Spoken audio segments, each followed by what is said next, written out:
With you. A reading from the Holy Gospel according to Matthew.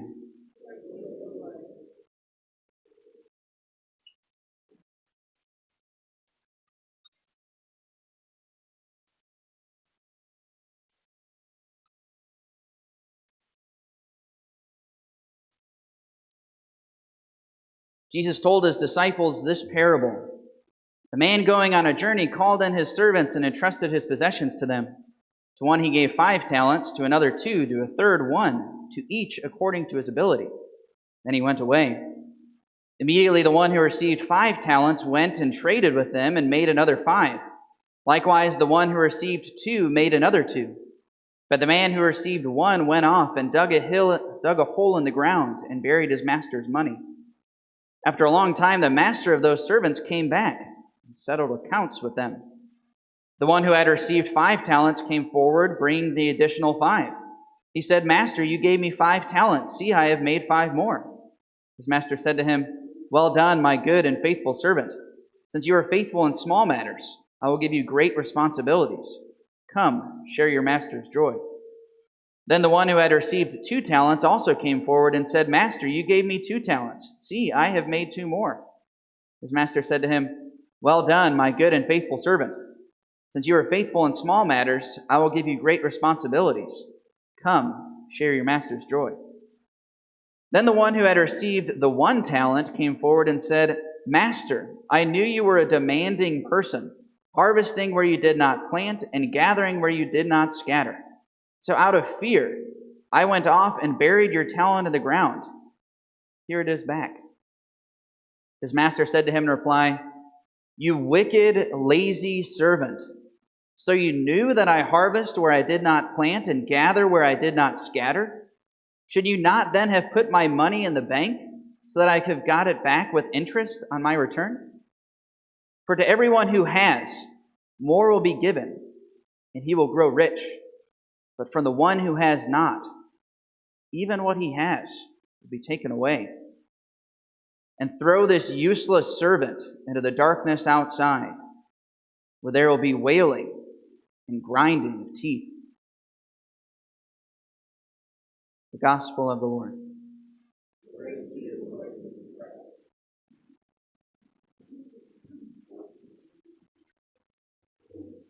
Don't you just love these joyful and hope-filled gospel passages? Pretty intense. Throw this useless servant into the darkness, where there will be wailing and grinding of teeth.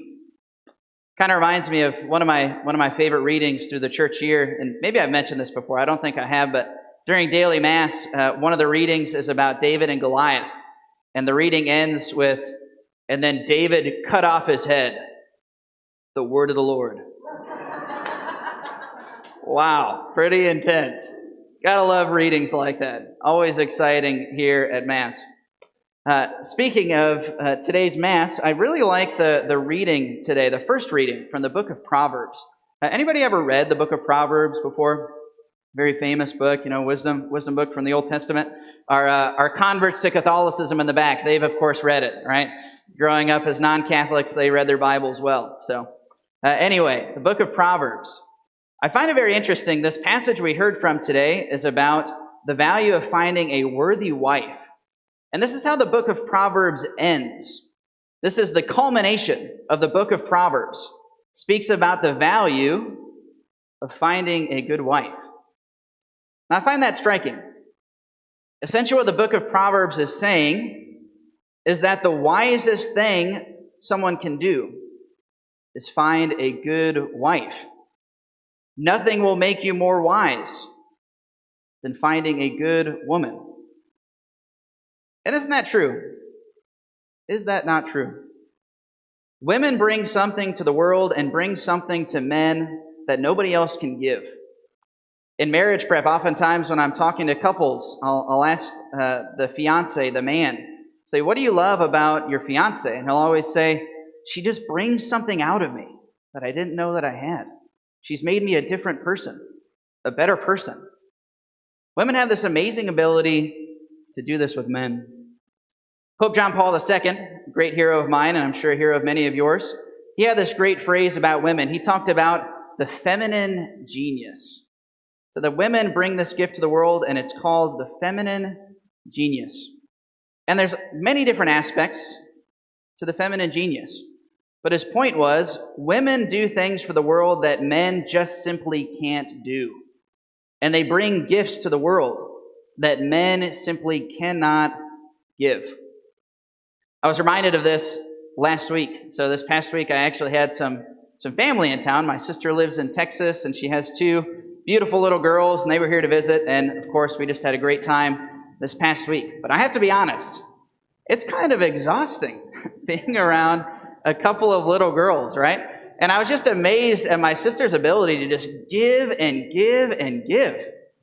And she's currently pregnant. She's got a whole other human being inside. And yet she's able to just continually pour herself out for her kids. I'm amazed by her resilience, right? That's part of the feminine genius. Resilience and love. And thank God that women are mothers and women go through pregnancy. Because can you imagine if men had to do that? There wouldn't be any kids. Every man would stop after one child.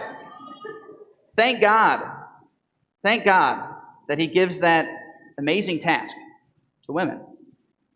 So I was amazed at watching her. Not just her resilience in being a mother, but also her resilience in love. One of the things that women do with their love is they bring about healing to people. There were a few times this past week, the little 2-year-old niece of mine, she's obviously having a great time, but being 2 years old, there were many times where she would start crying, right? Crying because she did something dumb or she got in trouble. And, there I am, uncle, who has never had any kids, who's the youngest in his family, right? So a kid starts crying, and I'm just like a deer in the headlights, have no idea what to do.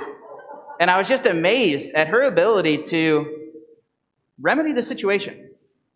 And it wasn't so much by rebuke.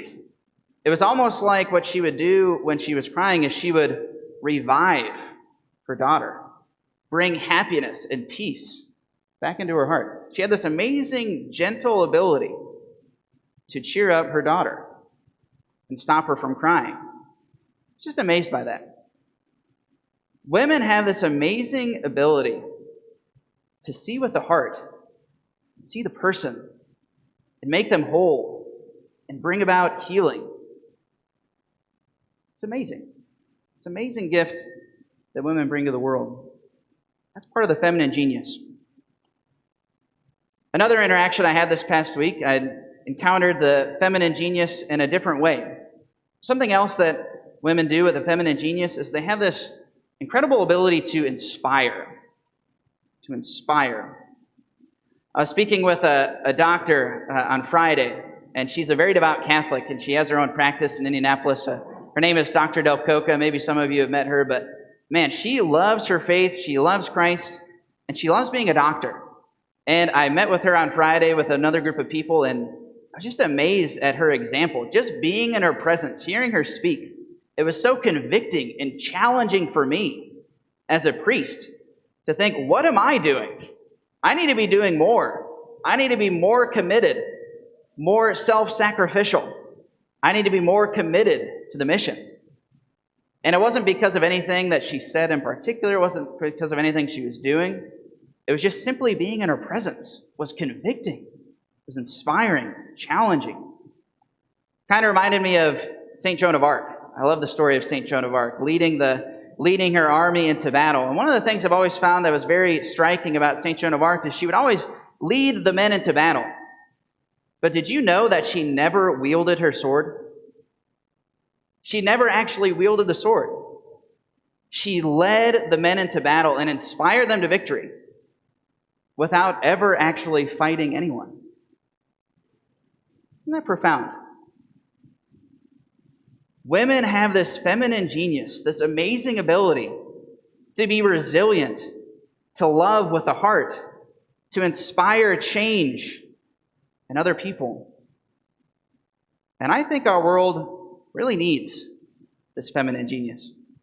Our world full of brokenness and division and depression, despair, self-hatred. Our world desperately needs the gift that only women can bring. Feminine genius.